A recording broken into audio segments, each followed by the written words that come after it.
Okay guys, we're talking about how to mash your hip or your TFL actually. So they're not synonymous, but we're going to talk about it as if they are, because a lot of hip pain comes from really tight either quad, hip flexors, TFL, all this area through here, this tissue gets really tight and contracted. And so if you're getting this recommended to you, it's because you're missing range of motion through here or it's inflamed, something like that. So the tools, the body working tools. So we got two different things here. These are pretty much the two best because this is like a real beginner motion here. It's a kind of a flattened tennis ball, and then we have the more advanced next spot, which is a lacrosse ball that doesn't really give. A baseball is kind of similar to that. They're both pretty small in terms of their point pressure, so you can get into those spots. The place that we're going for, TFL tensor fascia lata, is you find basically this hip bone out here, the widest part of your body.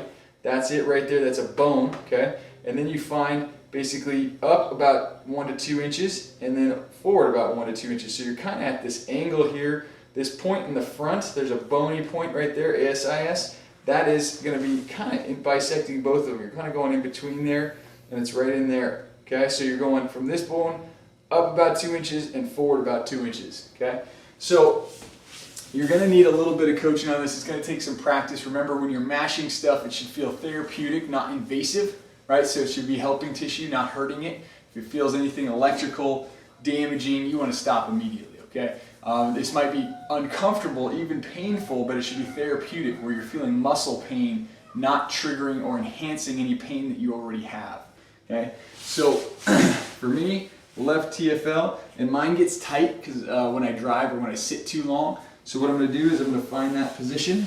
Then here we are. Here's the bone. There's that ASIS. I'm going right in the middle. And I'm just going to lay on top of that. Nice and easy.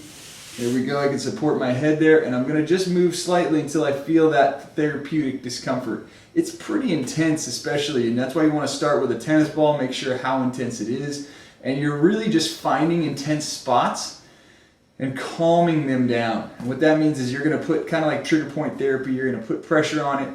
You're going to hang out there until it takes it basically in half. So if we had a pain scale of like 6 right now, I'm going to hang out here until I'm at about a 3. There I am, I'm at a 3. So now what I'm going to do is I'm going to just move about a half to a 1/4 inch and find a new spot. So I'm really, even you can be at different angles on the same thing, so you're not even really moving hardly at all. We're talking like a 1/2 inch at the most, inch max, and maybe even less. And then again, it'll climb up, and then you calm it down. Just hang out, breathe. And then you find a new spot. Once that calms down, there we go, new spot, and then hang until it calms down. Usually you want to find about 2 to 4 spots and just calm them down. You want to do that once to twice a day, just depending on what part of this you're in, and just hang out there until you can't find spots. And that means the tissue is better. So that's mashing your TFL or your hip.